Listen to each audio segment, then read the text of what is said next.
ভারত দক্ষিণ Africa match দিয়ে পর্দা নেমেছে এবারের টি-20 বিশ্বকাপের। বার্বাডোজে রোমাঞ্চকর ফাইনালে 7 রানে জয়ের মধ্য দিয়ে বিশ্বকাপ জিতে নিয়েছে রোহিত শর্মার দল। 17 বছর পর ক্রিকেটের শর্টের ফরম্যাটে শ্রেষ্ঠত্বের মুকুট পড়ল ভারত। সহজ ম্যাচ অবশ্য হাতছাড়া করেছে দক্ষিণ আফ্রিকা। একটা সময় 24 বলে দরকার ছিল 26 রান। সেই সহজ সমীকরণ মেলানো হয়নি প্রোটিয়াদের। টি-20 বিশ্বকাপ ইতিহাসে প্রথমবারের মতো ফাইনালে উঠেও শিরোপা ছোঁয়া হল না দক্ষিণ আফ্রিকার। আরও একবার শিরোপার কাছ থেকে ফিরল দলটি।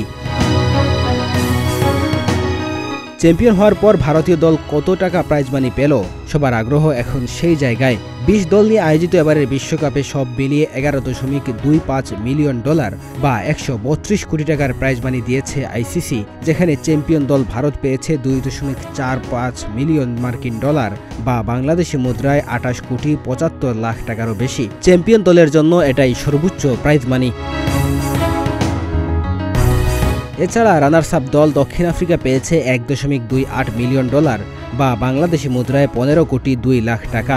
এদিকে সেমিফাইনালে হেরে যাওয়া দুই দল ইংল্যান্ড ও আফগানিস্তান পেয়েছে $7,87,500। টুর্নামেন্টের সুপার 8-এ জায়গা করে নেওয়া দলগুলোর জন্য ন্যূনতম প্রাইজ মানি $3,82,500, যা বাংলাদেশি টাকায় 4,49,26,000 টাকারও বেশি।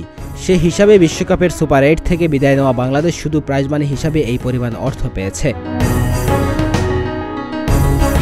এদিকে এবারের বিশ্বকাপে প্রতিটি ম্যাচ জয়ের জন্য দলগুলো পেয়েছে $31,154। সে হিসাবে 3 ম্যাচ জেতা বাংলাদেশ পেল $93,462, যা বাংলাদেশি টাকায় 1,09,77,653 টাকার সমান। সব মিলিয়ে বিশ্বকাপ থেকে বাংলাদেশের আয় $4,75,962 বা বাংলাদেশি মুদ্রায় 5,59 লাখ টাকারও বেশি। ডেস্ক রিপোর্ট, প্রতিদিনের বাংলাদেশ।